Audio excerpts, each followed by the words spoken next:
நம பார்வதி பதயே.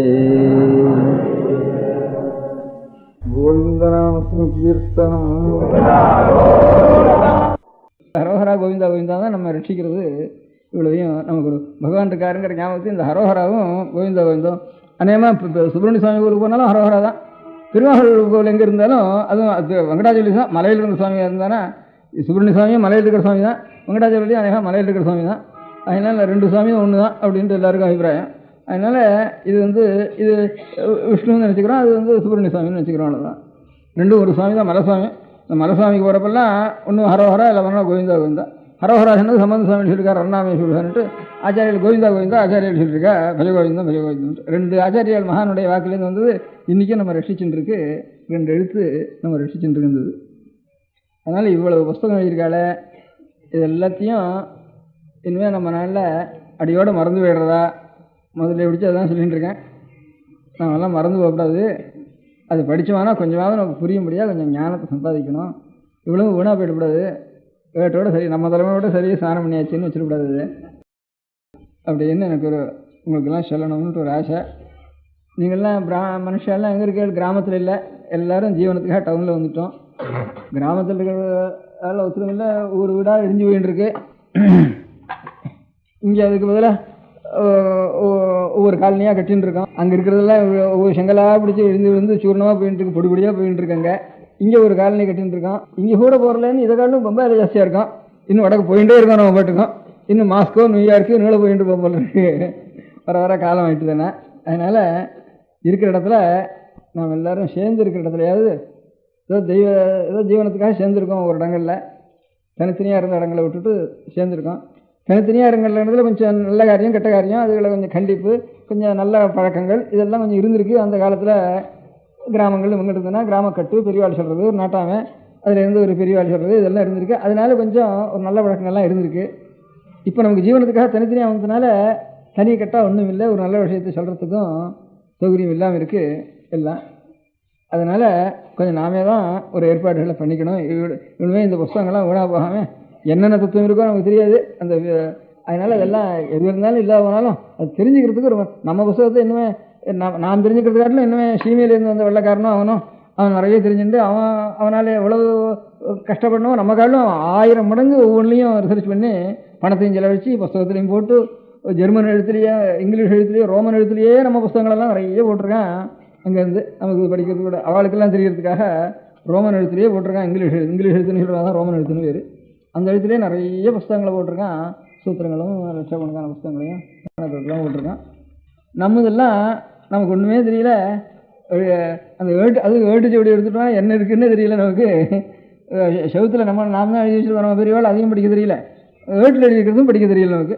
அந்த மாதிரி இல்லை, ஏதோ கொஞ்சம் ஒரு நிலை தமிழ் வச்சனமாக படிக்கிறது. இங்கே இங்கிலீஷ் பாடம் வச்சுருக்கிறதுனால அதை படிச்சுட்டு இருக்கோம். இப்போ பேப்பர்கள் இருக்கணுமானா இப்போ இந்த நடையை விட்டு ஒன்று எழுதினா தான் நமக்கு புரியுதுங்கிறது. சுதேசமித்திரனோ, ஆனந்த விகடனோ, கல்கியோ, இப்பேற்பட்ட பத்திரிகைகள் எல்லாம் நமக்கு தெரியும். அந்த நடையாக மாத்திரம் தான் நமக்கு தெரிகிற நடையில் அவள் எழுதுறதுனால நமக்கு அவ்வளோ தூரம் புரியுது. அதுக்கு மேலே நமக்கு ஒரு தமிழ்லையோ ஒரு பெரிய சாஸ்திரத்துலேயோ இருக்கிற விஷயங்களை தெரியறதில்லை. ஆறான ஒரு வித்வான்கள் இருந்து அவள் சொன்னாளான்னா அதுலேயும் முக்கால் வருஷம் வித்வான்கள் சொல்கிறது நமக்கும் அவளுக்கும் சம்மந்தமே இல்லை. அவள் பாட்டுக்கு ஒன்று சொல்கிறான், நமக்கு ஒன்று எழுந்து போயிடுறோம். ஏதோ ஒருத்தர் 2 பேர் அதில் நான் ஒரு கூட்டத்தை நிறுத்தி வச்சுட்டு கொஞ்சம் கேட்டால் கூட கொஞ்சம் ரசிக்க முடியாது சொல்லக்கூடியவா. ஏதோ ஒரு 100 வித்வான்கள் இருந்தால் 2 பேர் வித்வான்கள் அப்படி கொஞ்சம் கிடைக்கிறது. அதுவும் கொஞ்சம் முன்காலத்தில் அது கூட இல்லை. இப்போ கொஞ்சம் சில பேர் சில வித்வான்கள் சமஸ்கிருதம் இங்கிலீஷே படிக்காதவளுக்கு, தமிழ் படத்துலையும் இங்கிலீஷ் படத்துலையும் படிக்காதவளுக்கு ஒரு ஆயிரக்கணக்கான ஜனங்கள் போடுறதுங்கிறது இப்போ தான் சமீபத்தில் கொஞ்சம் நல்லா உண்டாகிட்டு இருக்கு. அது ஒரு பெரிய பாக்கியம் தான் நமக்கு. நம பார்வதி பதயே. கோவிந்தநாம கீர்த்தனம். ஜெய ஜெயசங்கர், ஹர ஹர சங்கர். தமிழ்நாட்டிலே ஆறுபடை வீடு என்று மிக பிரசித்தமானது திருத்தணி முருகன், சுவாமிமலை முருகன், பழனி முருகன், பழமுதிர் சோலை முருகன், திருப்பரங்குன்ற முருகன், திருச்செந்தூர் முருகன் என்று ஆறுபடை வீடு மிக பிரசித்தமானது. இந்த ஆறுபடை வீட்டிலும் எல்லோரும் வழிபாடு செய்து அருள் பெறுகிறார்கள். அந்த முருகனை குறித்து பாராயணம் செய்தால் பலவிதமான பிரச்சனைகள்லாம் முடியும் என்று சொல்வார்கள். கலியுகத்திலே முருகன் தான் பிரசித்தம், கலௌ சுப்பிரமணியா என்று சொல்லப்பட்டிருக்கிறது. கலியுகத்துக்கு முக்கியமாக முருகபிரான் அருள் அனைவருக்கும் வேண்டும். அவர்தான் இந்த கலியுகத்தை அனைவருக்கும் ஆட்கொண்டு அருள் பாலிக்கூடிய முக்கியமான தெய்வம். பல பேர் இருந்தாலும் வடிவங்களிலே இந்த வடிவம் மிக முக்கியமானது. இவைகளை பாட பாட நம்முடைய மனதிலே உள்ள அழுக்குகள் அகரும், பாவங்கள் போகும், அதோட வியாதிகள்லாம் கூட பல வியாதிகள் நீங்கும். ஜெய ஜெய சங்கர், ஹர ஹர சங்கர். राम राम. श्री षण्मुग स्तोत्रम्. नारदादिदेव योगी बृन्द हृद्निकेतनम् बर्हि वर्यवाहमिन्दुशेखरेष्टनन्दनम् भक्तलोकरोग दुःख पाप संगभञ्जनम् भावयामि सिन्धुतीरवासिनम् षडाननम् तारकारिमिन्द्रमुख्य देव बृन्दवन्दितम् चन्द्रचन्दनादिशीतलाङ्गमात्मभावितम् यक्षसिद्धकिन्नरादिमुख्य दिव्यपूजितम् भावयामि सिन्धुतीरवासिनम् षडाननम् चम्पकाब्जमालती कुसुमादिमाल्यभूषितम् दिव्यषट्किरीटहारकुण्डलाद्यलङ्कृतम् कुङ्कुमादियुक्त दिव्यगन्धभङ्गलेपितम् भावयामि सिन्धुतीरवासिनम् षडाननम् आश्रिताखिलेष्टलोकरक्षणामराङ्घ्रिपम् शक्तिपाणिमच्युतेन्द्रपद्मसम्भवादिपम् शिष्टलोकचिन्तितार्थसिद्धिदानलोलुपम् भावयामि सिन्धुतीरवासिनम् षडाननम्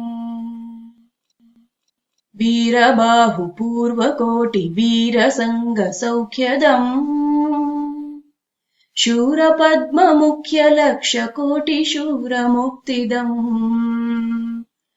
इन्द्रपूर्वदेवसङ्गसिद्धनित्यसौख्यदम् भावयामि सिन्धुतीरवासिनम् षडाननम्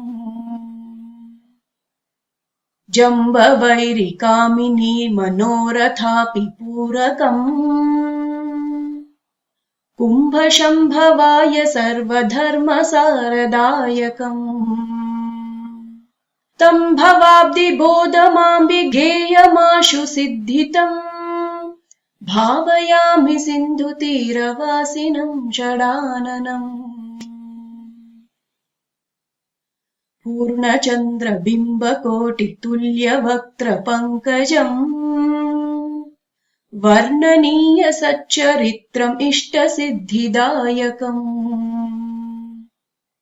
स्वर्णवर्णगात्रमुग्रसिद्धलोकशिक्षकम् भावयामि सिन्धुतीरवासिनम् षडाननम् पूर्वजन्म सञ्चितागसङ्गभङ्ग तत्परम्